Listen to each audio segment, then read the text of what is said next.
Meu nome é Rafael Tatemoto, sou repórter do Recontaí e hoje eu estou conversando com André Calistri. Se eu estiver equivocado, ele me corrige daqui a pouco, que é pesquisador do IPEA, e doutorando em economia na UNB. Então, muito obrigado, André. E já fazendo a minha primeira pergunta, é a seguinte: recentemente saiu o dado do PIB trimestral, né, do segundo trimestre, que teve uma queda abrupta, a maior da série histórica desde 96, se eu não me engano, mas muitos analistas econômicos e parte do governo também dizendo que o pior já passou, né? Como é que você vê esse tipo de avaliação, ainda que os dados, né, possam ser retificados, etc., pensando na pandemia, né, o pior já passou?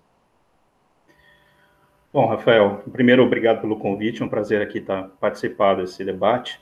É o seguinte, se o pior já passou ou não passou, isso depende de fatores relacionados à economia, à sociedade e à própria pandemia, né? Primeiro, qual é o pressuposto de quem está defendendo que o pior já passou? Primeiro que a pandemia está controlada no Brasil, que a gente está passando por um platô bastante longo, mas que o horizonte do futuro é de duas coisas, né? A chegada da vacina no final do ano, começo do ano que vem, e a redução progressiva do número de contaminações e do número de mortes sem uma segunda onda, né? A questão é que todos os países com grande população que tiveram contato com o coronavírus tiveram duas ondas de contato, né? Os Estados Unidos teve duas ondas, está saindo da segunda onda agora, né? Junto com a primeira onda brasileira, né? A primeira onda brasileira coincide com a segunda onda norte-americana, e a Europa, considerada como um todo, está entrando na sua segunda onda agora, né? E o Brasil ainda não teve duas ondas, teve uma só, foi uma onda grande, mas que ainda tem espaço para mais contaminações e especialmente se as medidas de isolamento social forem levantadas antes da hora, né? Isso é uma dinâmica que escapa à minha especialidade, porque isso é uma discussão de epidemiologistas, né? Mas como economista, a gente sabe muito bem, hoje mais ainda, né, que o sucesso da economia no meio de uma pandemia está relacionado diretamente à capacidade de você controlar as contaminações e não à capacidade de você deixar a economia funcionar com a pandemia. Essa era uma questão, era um debate que infelizmente foi muito mal feito no Brasil no começo, né? Entre um falso dilema entre a abertura econômica e isolamento social, né? Na verdade, os países que fizeram isolamento social de forma rápida e agressiva estão saindo mais rapidamente da crise econômica do que os países que não fizeram isolamento social e mantiveram atividades econômicas, como é o caso dos Estados Unidos, da Suécia e agora no Brasil. E engraçado que um dos pontos fundamentais para você executar um isolamento social eficiente é o mercado de trabalho, no sentido de que você tem que ter instrumentos de retirar as pessoas do espaço de trabalho e colocá-las em casa, né? Isso numa sociedade estruturada como a Europa é uma coisa, né? No caso brasileiro, que tem metade da economia vivendo de forma informal, né, de trabalhadores informais, é um desafio muito maior, né? E a nossa incapacidade de colocar os trabalhadores dentro de casa levou a uma curva de contaminação muito mais agressiva e uma crise econômica também muito profunda. Mas ela poderia ser ainda mais profunda não fossem as medidas emergenciais que foram tomadas ao longo da pandemia. Você, pegando um gancho bem aí no final da sua fala, né, que foram as medidas emergenciais, vou começar falando de algumas, né, mas esse é um tema importante. A primeira delas, que eu acho que a população, a maior parte está debatendo isso, né, é a questão do auxílio emergencial, que tem um valor mínimo de R$ 600, em algumas situações bem específicas, podia chegar até 1.800. Eu acho que existe um certo consenso, né, você pode me corrigir se eu estiver errado, de que o auxílio foi fundamental para que a queda do segundo trimestre não fosse ainda maior, né? E, de outro lado, né, alguns setores da economia, até pelo tamanho da queda, estão dando sinais ou de uma leve recuperação ou de que pararam de cair, né? mais recentemente o governo decidiu diminuir, né, o valor, prorrogar até o final do ano o auxílio, mas com diminuição do valor. Dá para fazer uma estimativa, uma mensuração de como vai se comportar essas duas variáveis conjugadas, né? Ou seja, alguns setores parece que não estão mais numa queda acentuada, mas de outro lado, o consumo pode ser prejudicado por conta da redução do auxílio. Dá para fazer uma estimativa de como a economia vai reagir pensando nesses dois fatores conectados? Olha, eu tenho uma visão um pouco mais dramática do processo. Na minha opinião, o auxílio, a redução de 600 para 300 reais não tem uma questão, o impacto dele imediato não é que as pessoas vão começar a passar fome, né? A questão fundamental do auxílio ter sido de 600 reais, que na prática são 1.200 reais por domicílio, né? O que leva a uma renda média domiciliar maior do que boa parte das famílias brasileiras estava vivendo antes da pandemia, né? Era justamente uma renda que possibilitasse as pessoas não procurarem emprego, né? Porque vamos pensar numa situação que não é a nossa situação de trabalhadores que ficam em casa, em teletrabalho e tal, né? Vamos pensar na situação de metade da população brasileira que não tem carteira de trabalho, né? O serviço que ela presta praticamente desapareceu com a pandemia, né? E muito provavelmente não vai voltar depois da pandemia, né? Primeiro porque o serviço que esses trabalhadores prestam, que são trabalhadores menos escolarizados, que têm um tipo de trabalho mais centrado em prestação direta de serviços, ela depende de contato humano, né, de contato físico entre pessoas, né? E esse contato foi brutalmente prejudicado com a pandemia. Então, a questão é a seguinte: o mercado de trabalho, tal como a gente conhecia, ele não existe mais, né? Tanto o mercado formal vai ter problemas, mas fundamentalmente o mercado informal. Então, o auxílio, durante o pico da pandemia, ele evitava que as pessoas se desesperassem e fossem às ruas procurar emprego, e essa estrutura e o mercado de trabalho não ia ter como entregar esse emprego. O IBGE tem mensurado essa quantidade de pessoas, né, na PNAD Covid, que chama, né, e ao em torno de 27 milhões de pessoas estão nessa situação, que são pessoas que saíram do mercado de trabalho, mas não procuraram emprego por medo da pandemia, né, ou por alguma razão relacionada a ela, né. Isso, para vocês terem uma ideia, é mais de 2 vezes a população de desempregados, né. Então, assim, nós temos aí um potencial de pressão no mercado de trabalho inimaginável. O auxílio, ele vem nesse sentido, né? Eu acho que as pessoas discutem muito a questão do valor como se fosse uma questão fiscal, né? E ele está para além da dimensão econômica dele, fiscalista, né?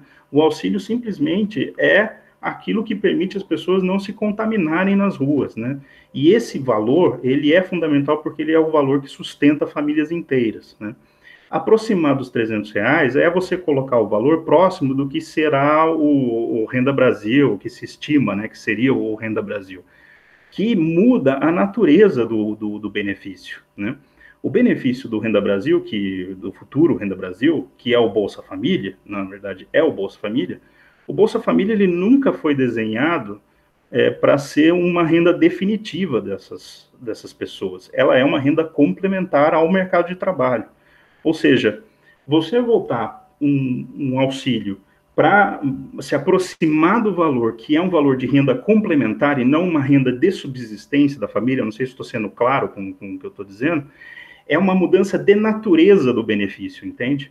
Então, ao invés de você ter um benefício que é feito para a pandemia, para que as pessoas não saiam para as ruas procurar emprego, se transforma num benefício que vai dar uma ajudinha para a família ali, mas ela vai ter que sair para trabalhar, né? E essa saída para o trabalho é o que me preocupa muito, porque a pressão demográfica que a gente vai ter no mercado de trabalho nos próximos meses é algo que historicamente a gente nunca experimentou. Talvez a gente tenha experimentado depois da abolição da escravatura, né?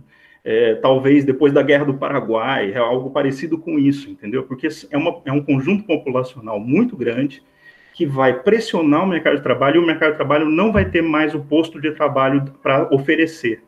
Isso significa uma bomba social muito grande, que eu não sei se as pessoas estão percebendo essa dimensão. Eu estou falando aqui em duplicar ou talvez até triplicar a taxa de desemprego até o final do ano, né?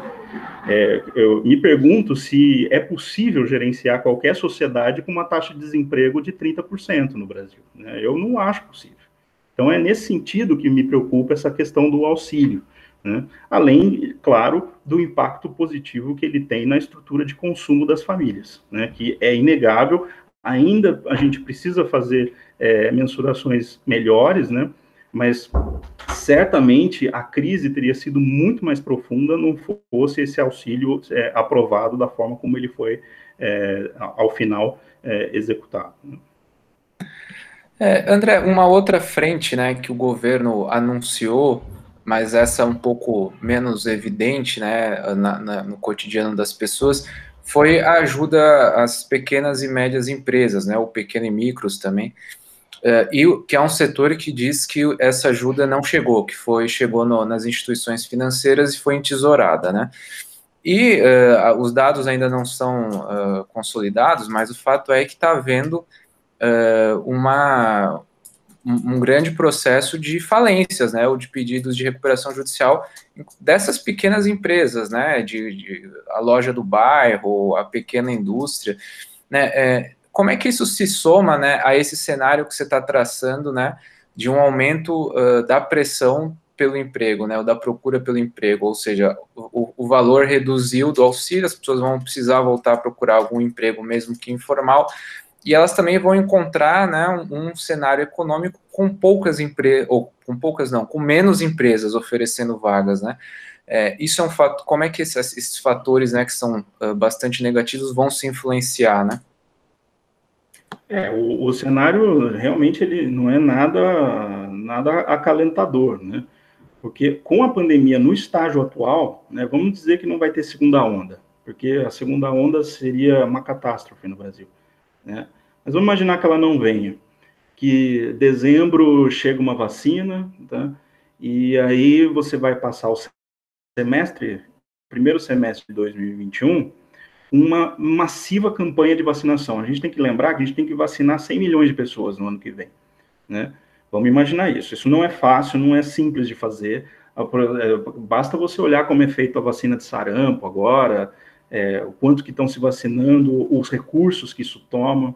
Por exemplo, o orçamento de saúde, né, do Ministério da Saúde para o ano que vem já é um orçamento sem pandemia. Você pode ver a proposta que foi feita de legislativa de orçamentária para o ano que vem, simplesmente ignora a existência da pandemia e diz, olha, nós vamos aqui, a pandemia acabou em 31 de dezembro de 2020, 2021 voltou tudo ao normal como era antes da pandemia. Isso não, a gente sabe muito bem que isso não é verdade, né?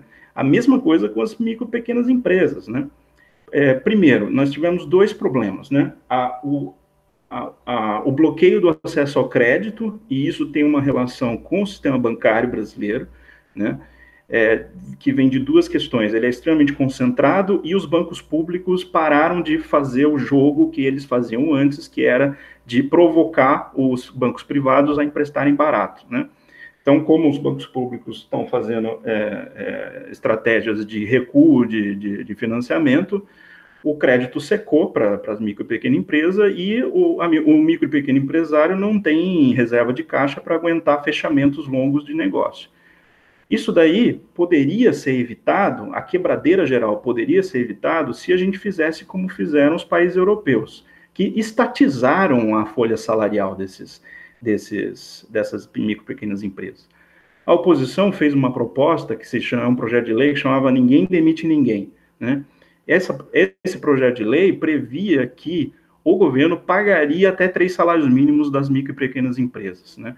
E das médias e grandes empresas também pagaria uma parte importante, aí não seria inteiro, mas uma parte importante da folha salarial até 3 salários mínimos. Era perfeitamente possível, dentro do orçamento de guerra, você conseguir estatizar a folha salarial, impedir que os trabalhadores vão às ruas garantir os seus empregos e conseguir fazer uma quarentena forte, rápida e profunda, né, capaz de reduzir grandemente a taxa de contaminação, e a gente sairia da crise em 3 meses. Como a gente fez, o que você fez? Além da demora na formulação das políticas emergenciais, por exemplo, o auxílio emergencial demorou mais de um mês, mais de 30 dias depois do estado de calamidade para ser implementado, né? E a mesma coisa para o mercado formal. Na hora que você propõe a sustentação do emprego formal, né, você faz um modelo que, na prática, é um modelo de redução salarial e redução de jornada de trabalho, mas o trabalhador não fica em casa, né? Só ficaram em casa os trabalhadores estruturados da classe média, que exercem atividades, vamos dizer assim, imateriais, né? São atividades relacionadas à produção de conhecimento, a design, a administração, a gestão do capital e assim por diante, que são atividades passíveis de serem executadas remotamente. Toda outra contingente de trabalhadores, vamos dizer assim, de colarinhos azuis, né, que é chamados colarinhos azuis, né, eles estão no local de trabalho, trabalhando, e isso aumenta a taxa de contaminação, diminui a capacidade de gestão da crise, e as empresas também, que estão nesse processo, não estão conseguindo reaver seus clientes, né? Então, está acontecendo um fenômeno paradoxal, né, que é a empresa, micro, pequena, média empresa, principalmente relacionada a serviços, ela abre seus negócios, ela pressiona o governo para abrir os governos locais para abrir o negócio, abre o negócio e o prejuízo que ela tem a partir da abertura do negócio é maior do que quando ela tinha quando estava fechada. Isso porque existe uma mudança estrutural no padrão de consumo das pessoas durante a pandemia, que talvez não seja permanente, mas ninguém pode dizer que isso daí vai acabar em 6 meses. Essa mudança, ela vai demorar um tempo muito grande para ser absorvida ou até mesmo revertida, né? Porque a pandemia, ela mudou padrões de consumo na nossa sociedade, mudou padrões de sociabilidade na nossa sociedade, mudou a estrutura de socialização. E se a gente não considera isso, a gente não consegue atacar o problema da forma como ele deveria ser atacado. Vou aproveitar de novo o final da sua fala, né? Bom, o atraso, as omissões, né, as insuficiências das medidas governamentais para combater não só o aspecto sanitário ou o aspecto econômico, como você já colocou, não dá para separar completamente essas coisas, elas já foram tomadas, né? Você está desenhando um cenário, né, a partir dos dados da PNAD, de cerca de 30% de pessoas fora do mercado de trabalho, possivelmente, né, ou potencialmente, até o final do ano. O que o governo, assim, numa mudança drástica de rumos, poderia fazer para reestruturar a economia brasileira e o mercado de trabalho a partir de agora, sendo que muita coisa já deixou de ser feita ou foi feita de forma equivocada? Olha, essa não é uma pergunta fácil de ser respondida, né? Primeiro, porque ela envolve variáveis subjetivas, né? Se a história fosse diferente, o que nós faríamos, né? Primeira coisa fundamental, na minha opinião, você tem cada vez mais um espaço aberto para um plano de reconstrução nacional, né? Houve uma dinâmica importante nessa crise, que pode ser, se bem explorada, é uma fonte de recurso de financiamento da reconstrução, que é um aumento da desigualdade, né? A desigualdade de renda, ela pode ter reduzido, né, porque o auxílio emergencial segurou bastante o aumento do Gini, até reduzir o Gini, provavelmente vai até reduzir, o índice de Gini vai até cair durante esse período, mas houve uma grande concentração na questão de ativos financeiros, de estoques, de patrimônio, de riqueza, né? Porque as empresas estão quebrando, mas quem pode compra, né? Então, há um espaço muito grande para taxação de super ricos no Brasil. Eu não estou falando aqui da classe média, não estou falando aqui do sujeito que tem um Jeep Renegade, um apartamento de 900 mil reais no plano piloto em Brasília, né? Esse daí não é o super rico, ele até acha que ele é super rico, mas não é o super rico. E tem um estudo do professor Eduardo Faiani, que estima algo próximo de 200 bilhões de reais que você poderia arrecadar se você tributasse 0,3% da população brasileira, que são os muitíssimos ricos, né? Quem tem patrimônio acima de 10 milhões de reais e assim por diante. Então é o seguinte, existe uma fonte aí de recursos que está sendo, que poderia ser bem explorada caso você tivesse um modelo de resgate do desenvolvimento nacional, colocando a conta para pagar nos ricos, né? Essa é uma alternativa. Outro ponto, o espaço fiscal, né? Por mais que nós tenhamos aqui um orçamento de guerra, né? A eliminação do orçamento de guerra no ano que vem, né, da forma como ela, pelo menos, está proposta no projeto de lei de orçamentário de 2021, vai significar a maior contração fiscal da história brasileira e talvez da história global, né, do capitalismo global, né. E se nós realmente executarmos essa contração fiscal, nós teremos uma recessão ainda maior no ano que vem, né? Porque nós sabemos muito bem, a recessão, a contração fiscal leva à recessão econômica, especialmente num ambiente em que os agentes privados não têm interesse em investir na produção, né? Que são ambientes de extrema incerteza. O Brasil está nessa desde 2015, desde a crise de 2015, né? E a gente insiste na fórmula do ajuste fiscal como uma alternativa para o crescimento. Estamos aí há 5 anos insistindo nessa tese e em recessão há 5 anos, né? Enquanto a gente não sair dessa tese, né, do ajuste fiscal como alternativa para o crescimento, né, e começar a ter uma concepção de planejamento de Estado, projeto nacional, né, inserção soberana e redução brutal das desigualdades, né, a gente não vai sair do lugar. Agora, é o seguinte, o ponto central ali, que é o nosso ponto de guerra, de sobrevivência, é a gente atravessar a pandemia, né? Essa é a questão fundamental, que não envolve exatamente qual é a ideologia que você tem com relação ao desenvolvimento, né?